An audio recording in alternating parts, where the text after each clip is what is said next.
آج ہم نے سورہ انشقاق آیت نمبر 16 سے 25 تک پڑھنا ہے۔ اللہ تعالیٰ قرآن مجید فرقان حمید میں ارشاد فرماتے ہیں فلا اقسم بالشفق، پس نہیں میں شفق کی قسم کھاتا ہوں، فا پس لا نہیں، اقسم میں قسم کھاتا ہوں، بالشفق شفق کی۔ پچھلی آیات میں ہم نے یہ پڑھا تھا کہ اللہ تعالیٰ نے پہلے کچھ احوال کا ذکر کیا جو قیامت والے دن ہوں گے، اور وہ سب کچھ اللہ تعالیٰ کے حکم پر ہوگا۔ یعنی اللہ تعالیٰ آسمان کو اجازت دے گا کہ وہ پھٹ جائے، آسمان پھٹ جائے گا۔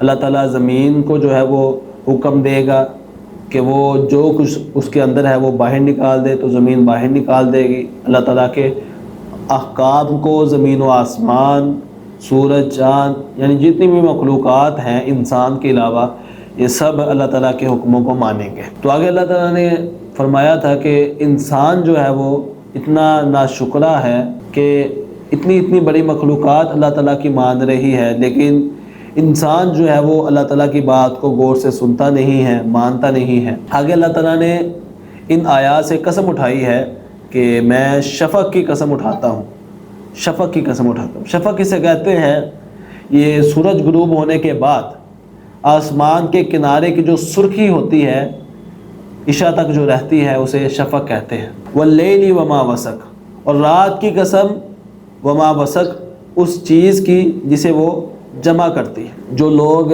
دن میں چلتے پھرتے ہیں، کاروبار کرتے ہیں، روزی کماتے ہیں، ہلتے جلتے ہیں، رات جو ہے وہ انہیں جمع کر دیتی ہے۔ کہاں جمع کرتی ہے؟ وہ اپنے گھروں کو آ جاتے ہیں۔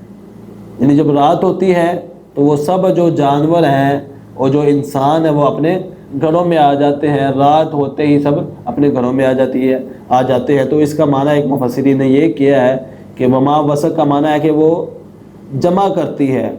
جمع کرنے سے مراد یہ ہے کہ وہ گھر میں لوگوں کو، جانوروں کو جمع کر دیتی ہے۔ یہ اللہ تعالیٰ نے رات کی قسم اٹھائی، اور یہ احوال بدل رہے ہیں۔ یعنی اللہ تعالیٰ آفتاب کے بعد، سورج غروب ہونے کے بعد سرخی آتی ہے، اللہ تعالیٰ نے اس کی قسم اٹھائی، پھر رات کی قسم اٹھا لی۔ والقمر اذا اتسق، پھر چاند کی قسم اٹھائی۔ والقمر، اور چاند کی قسم، اذا اتسق، جب وہ پورا ہوتا ہے، یعنی 14ویں رات کا چاند، اس کی قسم اٹھائی جب وہ 14 دن اس کے پورے بن جاتے ہیں، 14ویں رات کا پورا چاند بن جائے، اسے وسق کہتے ہیں۔ لَتَرْكَبُنَّ طَبَقًا عَنْ طَبَقٍ، آیت نمبر 19 میں اللہ تعالیٰ فرماتے ہیں کہ تم ضرور ہی ایک حالت سے دوسری حالت کو چڑھتے جاؤ گے، یعنی تم ایک حالت سے دوسری حالت پہ چڑھتے جاؤ گے۔ یعنی دیکھیں کہ یہ اللہ تعالیٰ نے شروع میں قسمیں اٹھائی۔ قسمیں اٹھانے کا مقصد یہ تھا کہ انسان کو یہ بتایا جائے کہ جس طرح یہ مخلوقات ہیں، جس طرح یہ دنیا کا نظام ہے، یہ چڑھتا آ رہا ہے، ایک حالت سے دوسری حالت بدلتی ہے۔ پہلے دن ہوتا ہے، پھر سورج جب غروب ہوتا ہے تو سرخی نما آسمان ہو جاتا ہے، اس میں سرخی آ جاتی ہے، تو اللہ تعالیٰ نے اس کی قسم اٹھائی۔ پھر اللہ تعالیٰ نے رات کی قسم اٹھائی، یعنی اس کے بعد رات ہو جاتی ہے، اس کی قسم اٹھائی۔ یعنی یہ احوال بدلتے ہیں دنیا میں۔ پھر چاند جو ہے وہ، اس کی قسم اٹھائی، چاند کے بھی احوال بنتے ہیں۔ پہلے دن وہ آڑی کی طرح ہوتا ہے، یعنی اس طرح گول نہیں ہوتا وہ، پھر آہستہ آہستہ وہ بڑھتا ہے۔ جب 14 دن اس کو ہو جاتے ہیں پھر وہ مکمل گول ہو جاتا ہے۔ 14ویں رات کا چاند جو جسے ہم کہتے ہیں مکمل گول ہو جاتا ہے، واضح ہوتا ہے، روشن ہوتا ہے۔ یعنی یہ دنیاوی نظام کے اللہ تعالیٰ نے قسمیں اٹھائی کہ وہ بدلتے رہتے ہیں۔ اس طرح انسان کو یہ باور کرانا تھا کہ جس طرح یہ نظام بدل رہا ہے، اور لَتَرْكَبُنَّ طَبَقًا عَنْ طَبَقٍ، اللہ فرماتے ہیں کہ تم ضرور ہی ایک حالت سے دوسری حالت کو چڑھتے جاؤ گے، یعنی تم بھی اسی طرح چڑھو گے، تم بھی اسی طرح تمہارے احوال بدلیں گے۔ یعنی ایک دن تم پر ایسا تھا کہ تم عدم تھے، تم تھے ہی نہیں، بعد میں تم ماں کی پیٹ میں آئے، پھر ماں کے پیٹ سے تم باہر آئے، پھر تمہیں بچپن جو ہے تمہارا آیا، پھر جوانی آئی، پھر بڑھاپے کو تم پہنچے، پھر بڑھاپے کے بعد تمہیں موت آئی، پھر تم قبر میں گئے۔ یہ سب کچھ مراحل ہو رہے ہیں، یعنی تمہارے احوال بدل رہے ہیں، تم ایک حالت سے دوسری حالت میں جا رہے ہو۔ لَتَرْكَبُنَّ طَبَقًا عَنْ طَبَقٍ، تم یہ پیچھے سارے احوال دیکھ رہے ہو کہ اللہ تعالیٰ نے جو نظام بنایا ہے وہ بھی ایک حالت سے دوسری حالت میں جا رہا ہے۔ اور تم بھی ایک حالت سے دوسری حالت میں جا رہے ہو، واضح ہے تم پر یہ سب چیزیں واضح ہے، پھر تم یہ قیامت کا انکار کیوں کر دیتے ہو؟ بعث بعد الموت کا انکار کیوں کر دیتے ہو؟ تم یہ کیوں سمجھ لیتے ہو کہ تم نے ایک ہی حالت میں رہنا ہے، جس حالت میں تم مرے ہو تم اسی حالت میں رہو گے؟ یہ گمان تم نے کیوں کر لیا؟ لَتَرْكَبُنَّ طَبَقًا عَن طَبَقٍ، اللہ فرماتے ہیں کہ ضرور با ضرور تم ایک حالت سے دوسری حالت کی طرف چڑھو گے۔ جس طرح یہ نظام ایک حالت سے دوسری حالت کی طرف چل رہا ہے، جیسے تم پہلے ایک حالت سے دوسری حالت کی طرف چڑھے تھے، اسی طرح مرنے کے بعد بھی تم دوبارہ زندہ کیے جاؤ گے، تمہیں دوسری حالت میں جو ہے وہ کنورٹ کر دیا جائے گا۔ اللہ تعالیٰ تمہاری روح کو تمہارے اندر داخل کرے گا، تمہیں زندہ کرے گا، قبروں سے نکالے گا۔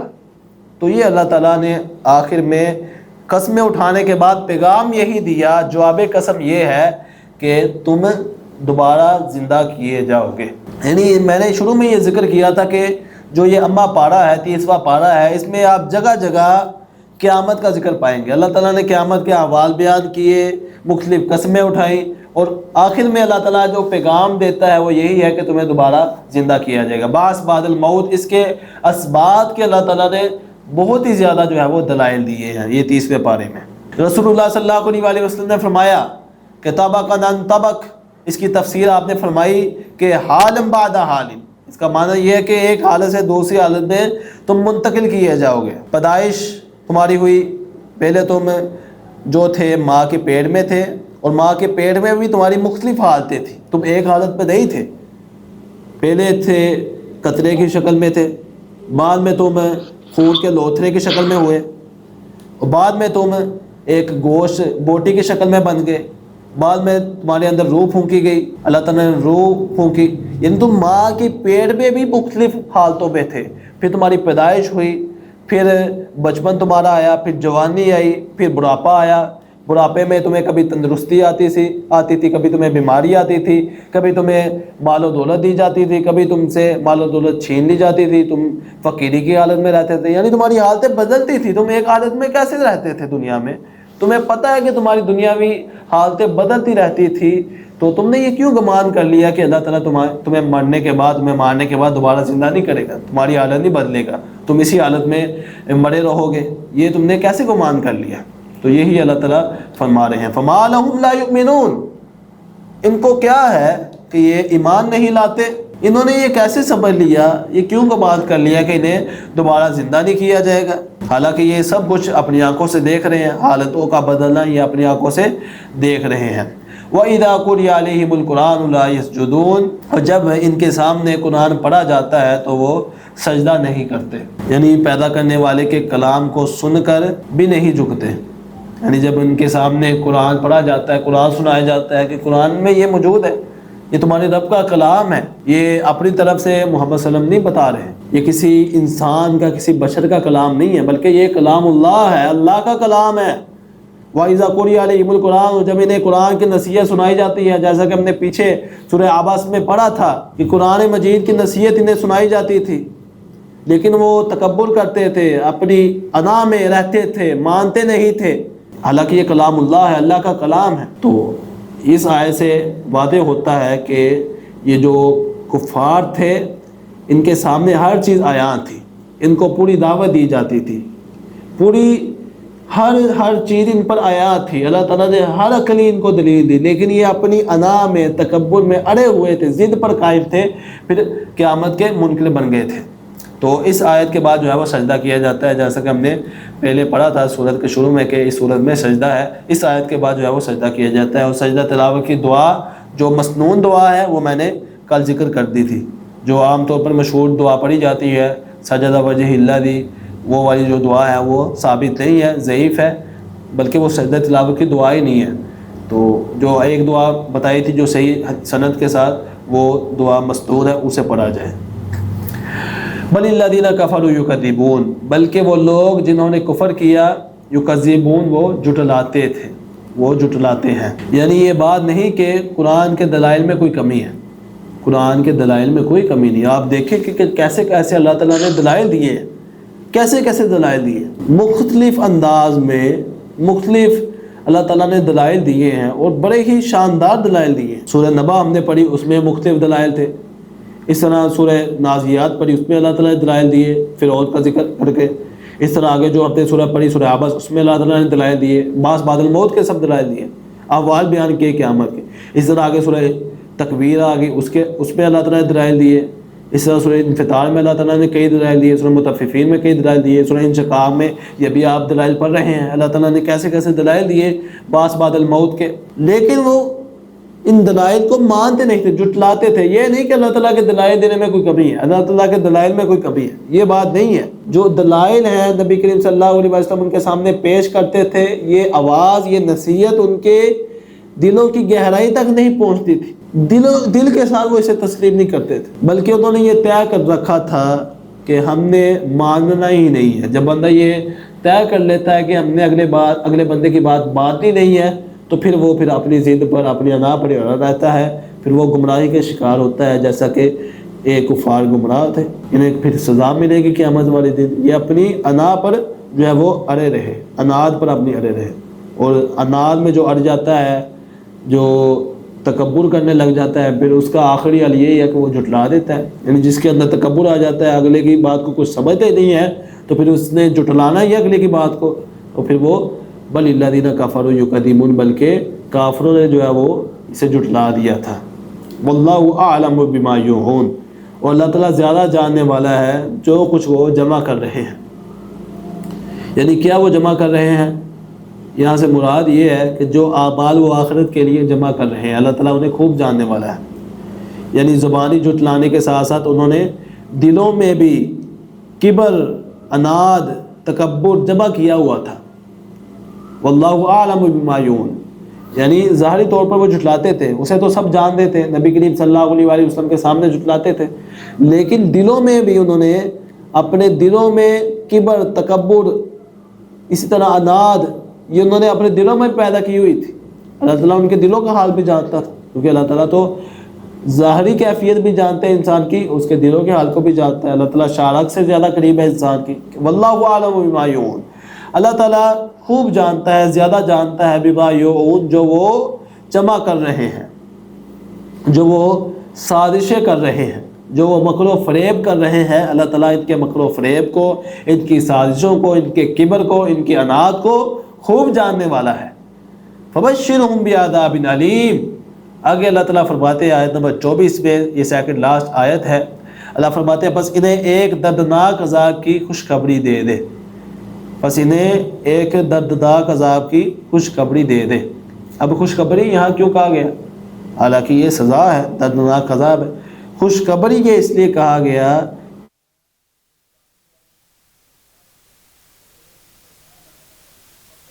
جو ہے وہ لفظ استعمال کیا بطور استہزاء، کہ انہیں خوشخبری دے دو، کس کی؟ سزا کی خوشخبری دے دو، سزا انہیں ملے گی، بطور مذاق، استہزاء ان کا کرنے کے لیے اللہ تعالیٰ نے یہ لفظ استعمال کیا کہ انہیں عذاب کی، دردناک عذاب کی خوشخبری دے دو۔ الا الذین آمنوا وعملوا الصالحات لہم اجر غیر ممنون، اللہ فرماتے ہیں کہ مگر وہ لوگ جو ایمان لائے، وعملوا الصالحات، اور نیک اعمال کیے، لہم اجر غیر ممنون، ان کے لیے نہ ختم ہونے والا اجر ہے۔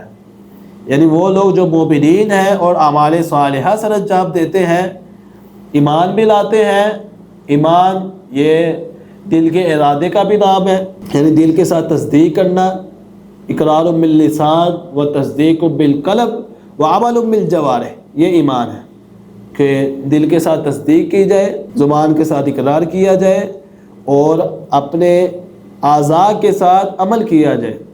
وعمل بالجوارح والذین آمنوا الا الذین آمنوا، اکیلا ایمان لانا کافی نہیں ہے، وعملوا الصالحات، عمل بھی ضروری ہے۔ وعملوا الصالحات، وہ عمل کرتے ہیں، یعنی جو لوگ علم رکھتے ہیں، ایمان رکھتے ہیں اللہ پر، اس کے رسول پر، اس کی کتابوں پر، یعنی جو ہم نے ایمان کے متعلق پڑھا ہے، یعنی ایمان کے متعلق جو کتاب و سنت میں آیا ہے، وہ ایمان رکھتے ہیں، اور وعملوا الصالحات، اور اعمال صالحہ سر انجام دیتے ہیں، نیکیاں سر انجام دیتے ہیں، اعمال صالحہ میں بڑھ چڑھ کر حصہ لیتے ہیں، سبقت لیتے ہیں۔ لہم اجر غیر ممنون، ان کے لیے ایسا اجر ہے جو ختم ہونے والا نہیں ہے، ایسا اجر ہے جو کبھی بھی ختم نہیں ہوگا، ہمیشہ ان کے لیے جو ہے وہ اجر رہے گا، ہمیشہ ان کے لیے اجر قائم رہے گا۔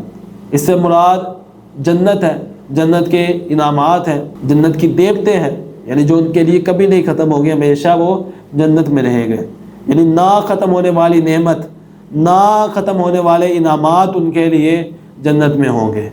لہم اجر غیر ممنون، ان کے لیے ایسا اجر ہوگا جو ختم ہونے والا نہیں ہوگا۔ تو یہ سورہ انشقاق تھی جو ہم نے مختصر تفسیر کے ساتھ یہ مکمل کر لی ہے۔ کل سے انشاءاللہ جو اگلی صورت ہے سورۃ بروج، اس کا آغاز کیا جائے گا۔ اللہ تعالیٰ سے دعا ہے کہ اللہ تعالیٰ ہمیں جو کچھ سنا ہے اس پر عمل کرنے کی توفیق عطا فرمائے، اسے سمجھنے کی توفیق عطا فرمائے۔ والسلام علیکم۔